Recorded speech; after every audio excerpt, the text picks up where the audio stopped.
எல்லா பிரச்சனையும் தாண்டி நாம் எடுத்து வைத்த அந்த கோட்பாட்டுக்கு, கொள்கைக்கு, தத்துவத்திற்கு, தலைமைக்கு நேர்மையா இருக்கணும். இந்த காலம் தேர்தல் காலம்.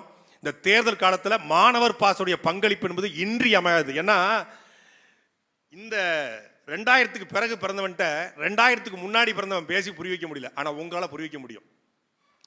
உங்களால் அவனை புரிய வைக்க முடியும். டேய், நான் எதுக்கு இந்த களத்தில் நிக்கிறேன், எதுக்காக சீமானுடைய கருத்தை பிடிச்சிருக்கிறேன், ஏன் நாம் தமிழர் கட்சி நிக்கிறேன், எதற்கு கொள்கை முக்கியம், ஏன் கோட்பாடு முக்கியம், ஏன் இலக்கு முக்கியம், ஏன் தமிழ் தேசியம் முக்கியம் என்பதை நீங்கள் உள்வாங்கினால் மட்டும்தான் நீங்க உங்க சக தலைமுறை நாசமாய் கொண்டிருக்கிறது. ஒரு தலைமுறை ஒரு தமிழ்நாட்டை சார்ந்த இளைஞர்களை தற்கூரி என்று நம்ம வாயாலே அழைக்கிற நிலைமைக்கு நாம் தள்ளப்பட்டுக்கோம்னா அந்த இளைஞரை திருத்த வேண்டியதும் நம்முடைய வேலை. அந்த வேலையை உங்களுக்கு அண்ணன் சீமான் இன்றைக்கு உங்களை தயார்படுத்துவார். உங்களை தயார்படுத்துவதற்கு அண்ணன் சீமான் இருக்கார். அதே போல இந்த அரங்கத்துக்கு குடிக்கிற 1000 பேரும் நீங்கள் ஒவ்வொருத்தரும் ஒரு 10 பேரை தயார்படுத்தினால் தமிழ்நாட்டில் எல்லா தற்கூரிகளும் தமிழர்களாக மாறுவார்கள். அந்த வேலையை நீங்க செய்யணும்.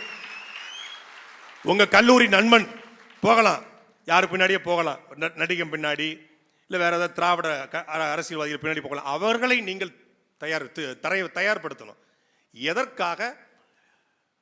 தமிழ் தேசிய கோட்பாட்டை நான் ஏற்றிருக்கிறேன். இந்த மாநிலம் பார்க்குற சிக்கல் என்ன, கச்சத்தீவுனா அதுக்கு பிரச்சனைக்கு பின்ன காரணம் என்ன, அதுக்கோட தீர்வு என்ன, காவிரி சிக்கல்னா எதுக்கு அதுக்கான பிரச்சனை என்ன, அதுக்கோட தீர்வு என்ன, முல்லை பெரியார்னா ஏன் பிரச்சனை, அதுக்கான தீர்வு என்ன, இந்த பிரச்சனை தீர்வு இதை நாம் தெரிந்து வச்சுக்கணும். நம்ம மாநில தற்சார்பு பொருளாதார கொள்கைலாம் என்ன, அது ஏன் தேவை, எந்த அடிப்படையில் சீமான் அதை சொல்றாரு, நாங்க வந்தா என்ன செய்வோம், இதுதான் எல்லாரும் கேட்கறான். அதை நாம் ஒவ்வொரு இளைஞர்கள்ட்டையும் கொண்டு போய் கடத்தினா அவனுக்கு ஒரு தெளிவு வரும். ஏன்னா எல்லாரும் படிச்சவன் தான், யாரும் முட்டாப்பே கிடையாது. அவன் கேள்வி கேட்க தெரிஞ்சவன் தான், அவனுக்கு சொல்ல ஆள் இல்லை. அப்படி நாம் இந்த அரங்கத்தில் கூடியிருக்கிற நீங்கள் அத்தனை பேரும் அதற்கு தயாராகுங்க. உங்களுடைய வகுப்பறைக்குள்ள நாம் தமிழர் கட்சியுடைய கோட்பாட்டை, கொள்கைகளை, அண்ணன் சீமானுடைய சித்தாந்தத்தை கொண்டு போய் சேருங்க.